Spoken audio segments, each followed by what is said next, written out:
ಬೆಂಗಳೂರು ಜನರಿಗೆ ಮತ್ತೊಂದು big shock ಎದುರಾಗಿದೆ. ಆಟೋ ಮೀಟರ್ ಮಿನಿಮಮ್ ಚಾರ್ಜ್ ಏರಿಕೆಯಾಗಿದೆ. ಪ್ರಯಾಣದ ಮಿನಿಮಮ್ ದರ 30 ರೂಪಾಯಿಯಿಂದ 36 ರೂಪಾಯಿಗೆ ಏರಿಕೆಯಾಗಿದೆ. 6 ರೂಪಾಯಿ ಏರಿಕೆ ಮಾಡಿ ಬೆಂಗಳೂರು ಜಿಲ್ಲಾಧಿಕಾರಿ ಜಗದೀಶ್ ಆದೇಶವನ್ನು ಹೊರಡಿಸಿದ್ದಾರೆ. ಪರಿಷ್ಕೃತ ದರ ಆಗಸ್ಟ್ 1ರಿಂದ ಜಾರಿಯಾಗಲಿದೆ.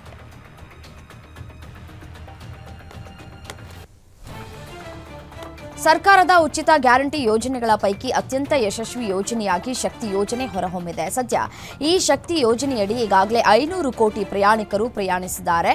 ಇಲ್ಲಿಯವರೆಗೆ 12,669 ಕೋಟಿ ರೂಪಾಯಿ ವೆಚ್ಚವಾಗಿದೆ. ಈ ಹಿನ್ನೆಲೆ ಸಿದ್ದರಾಮಯ್ಯ ಅವರು ಸಾಂಕೇತಿಕವಾಗಿ ಟಿಕೆಟ್ ವಿತರಿಸಿ ಯೋಜನೆಯ ಯಶಸ್ಸನ್ನು ಸಂಭ್ರಮಿಸಿದರು.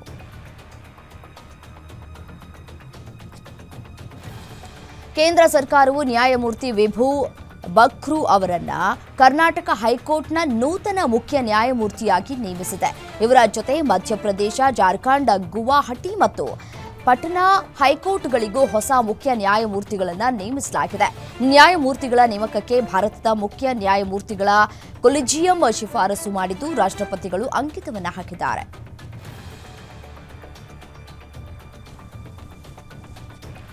ಗೋವಾ ಹಾಗೂ ಹರಿಯಾಣ ರಾಜ್ಯಗಳಿಗೆ ರಾಜ್ಯಪಾಲರು ಕೇಂದ್ರಾಡಳಿತ ಪ್ರದೇಶವಾದ ಲಡಾಖ್ಗೆ ಲೆಫ್ಟಿನೆಂಟ್ ಗವರ್ನರ್ ಅವರನ್ನ ನೇಮಕ ಮಾಡಿ ರಾಷ್ಟ್ರಪತಿಗಳು ಆದೇಶ ಹೊರಡಿಸಿದ್ದಾರೆ.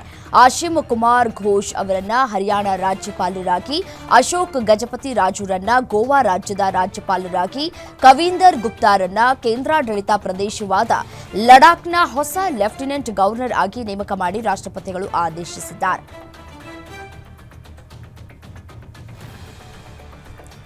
ಇಡೀ ಪ್ರಪಂಚವನ್ನೇ ಬೆಚ್ಚಿ ಬೀಳಿಸಿದ ಪಹಲ್ಗಾಮ್ ಉಗ್ರ ದಾಳಿ ಬಗ್ಗೆ ಜಮ್ಮು ಕಾಶ್ಮೀರದ lieutenant governor Manoj Sinha shocking ಹೇಳಿಕೆಯೊಂದನ್ನು ಕೊಟ್ಟಿದ್ದಾರೆ.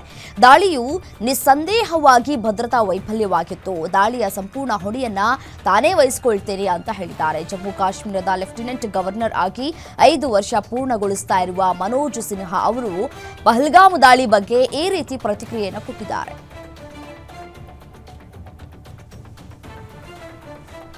ನಿಫಾ ಆತಂಕದ ಹಿನ್ನೆಲೆಯಲ್ಲಿ ಕೇರಳದ 6 ಜಿಲ್ಲೆಗಳಲ್ಲಿ ಎಚ್ಚರಿಕೆಯನ್ನು ನೀಡಲಾಗಿದೆ. ಪಾಲಕ್ಕಾಡ್ ಜಿಲ್ಲೆಯಲ್ಲಿ ವ್ಯಕ್ತಿಯೊಬ್ಬರು ಸಾವನ್ನಪ್ಪಿದ್ದು ನಿಫಾ ವೈರಸ್ ಸೋಂಕು ತಗುಲಿರುವಂತಹ ಶಂಕೆ ವ್ಯಕ್ತವಾಗಿದೆ. ಈ ಮೂಲಕ ಕೇರಳದಲ್ಲಿ ಶಂಕಿತ ನಿಫಾ ಸೋಂಕಿಗೆ 2ನೇ ವ್ಯಕ್ತಿ ಬಲಿಯಾದಂತಾಗಿದೆ. ಈ ಹಿಂದೆ ಮಲಪ್ಪುರಂ ಮೂಲದ ವ್ಯಕ್ತಿಯೊಬ್ಬರು ಸಾವನ್ನಪ್ಪಿದ್ದರು. ಈ ಹಿನ್ನೆಲೆ ರಾಜ್ಯ ಸರ್ಕಾರವು ಕೂಡ 6 ಜಿಲ್ಲೆಗಳಲ್ಲಿ ಎಚ್ಚರಿಕೆ ಆದೇಶವನ್ನು ಕೂಡ ಹೊರಡಿಸಿದೆ.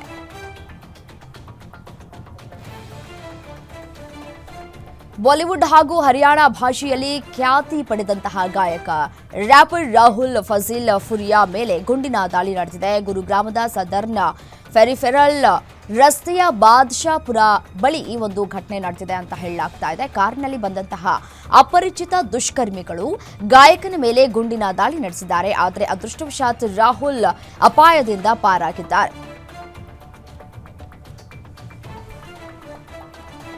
ಯಮನ್ನಲ್ಲಿ ಗಲ್ಲು ಶಿಕ್ಷೆ ನಿಗದಿಯಾಗಿರುವಂತಹ ಕೇರಳದ ನರ್ಸ್ ನಿಮಿಷಾ ಪ್ರಿಯಾ ಬಿಡುಗಡೆ ಮಾಡಿಸುವುದಕ್ಕೆ ಮರಣದಂಡನೆಯನ್ನ ತಡೆಯುವುದಕ್ಕೆ ಸೀಮಿತ ಆಯ್ಕೆಗಳಿವೆ ಅಂತ ಕೇಂದ್ರ ಸರ್ಕಾರ ಸುಪ್ರೀಂ ಕೋರ್ಟ್ಗೆ ತಿಳಿಸಿದೆ. 2 ದಿನದಲ್ಲಿ ನಿಮಿಷಾ ಪ್ರಿಯಾರನ್ನ ನೇಣಿಗೇರಿಸಲಾಗ್ತಾ ಇದೆ ಎಂಬ ಕಾರಣಕ್ಕೆ ತುರ್ತು ವಿಚಾರಣೆಗೆ ಸುಪ್ರೀಂ ಕೋರ್ಟ್ ಒಪ್ಪಿತ್ತು. ಈ ಬಗ್ಗೆ ಪ್ರತಿಕ್ರಿಯೆ ನೀಡುವಂತೆ ಕೇಂದ್ರ ಸರ್ಕಾರಕ್ಕೆ ಕೋರ್ಟ್ ಸೂಚಿಸಿತ್ತು. ಈ ಹಿನ್ನೆಲೆ ಸುಪ್ರೀಂ ಕೋರ್ಟ್ನಲ್ಲಿ ಕೇಂದ್ರವನ್ನು ಪ್ರತಿನಿಧಿಸಿದಂತಹ ಅಟಾರ್ನಿ ಜನರಲ್ ಆರ್ ವೆಂಕಟರಮಣಿ ಈ ವಿಷಯದಲ್ಲಿ ಭಾರತವು ಏನೆಲ್ಲ ಪ್ರಯತ್ನಿಸಬಹುದು ಈಗಾಗಲೇ ಆ ಎಲ್ಲ ಮಿತಿಯನ್ನ ತಲುಪಿದೆ ಅಂತ ಹೇಳಿದ್ದಾರೆ.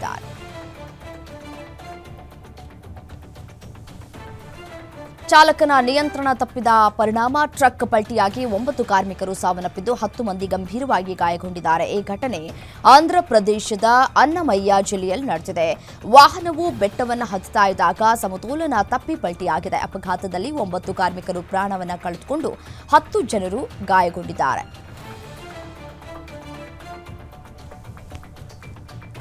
ಮಾಜಿ ಮಿಸ್ ಪುದುಚೇರಿ ಮತ್ತು ಜನಪ್ರಿಯ ಮಾಡೆಲ್ ಸ್ಯಾನ್ ರಾಚೆಲ್ ಆತ್ಮಹತ್ಯೆ ಮಾಡಿಕೊಂಡಿದ್ದಾರೆ. ಸೂಸೈಡ್ ನೋಟ್ ಪತ್ತೆಯಾಗಿದೆ ಅಂತ ಪೊಲೀಸರು ಹೇಳಿದ್ದಾರೆ. ಸಾಮಾಜಿಕ ಮಾಧ್ಯಮದಲ್ಲಿ ಸಕ್ರಿಯವಾಗಿದ್ದಂತಹ ರಾಚೆಲ್ ಕರಮನಿ ಕುಪ್ಪಂನ ತಮ್ಮ ಮನೆಯಲ್ಲಿ ತಂದೆಯನ್ನ ಭೇಟಿಯಾದ ಬಳಿಕ ಅತಿಯಾದ ರಕ್ತದೊತ್ತಡದ ಮಾತ್ರೆಗಳನ್ನು ಸೇವಿಸಿ ಸಾವಿಗೀಡಾಗಿದ್ದಾರೆ.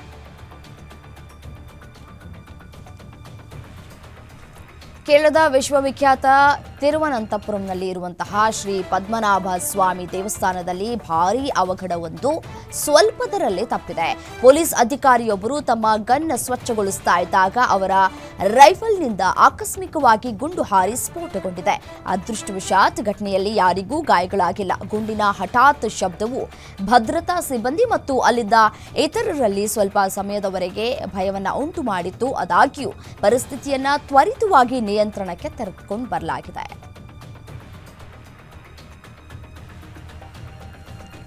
ಅಸ್ಸಾಂನ ಗುವಾಹಟಿಯಲ್ಲಿ 38 ವರ್ಷದ ಮಹಿಳೆಯೊಬ್ಬಳು ತನ್ನ ಗಂಡನನ್ನ ಕೊಂದು ಮನೆಯ ಆವರಣದಲ್ಲಿ ಸಮಾಧಿ ಮಾಡಿರುವ ರಣಭೀಕರ ಘಟನೆ ವರದಿಯಾಗಿದೆ. ಸದ್ಯ ಪಾತಕಿ ಪತ್ನಿಯನ್ನ ಪೊಲೀಸರು ಅರೆಸ್ಟ್ ಮಾಡಿದ್ದು, ಬಂಧಿತ ಆರೋಪಿಯನ್ನ ರಹೀಂ ಖಾತುನಾ ಅಂತ ಹೇಳಿ ಗುರುತಿಸಲಾಗಿದೆ. ಏಕೆ ತನ್ನ ಪತಿ ಸಬಿಯಾಲ್ ರೆಹಮಾನ್ ನನ್ನ ಬರ್ಬರವಾಗಿ ಹತ್ಯೆ ಮಾಡಿದ್ದಾಳೆ. ಅಲ್ಲದೆ ಆತನ ಶವವನ್ನ ಮನೆಯ ಆವರಣದಲ್ಲೇ ಗುಂಡಿ ಅಗೆದು ಮುಚ್ಚಿ ಹಾಕಿದ್ದಾಳೆ.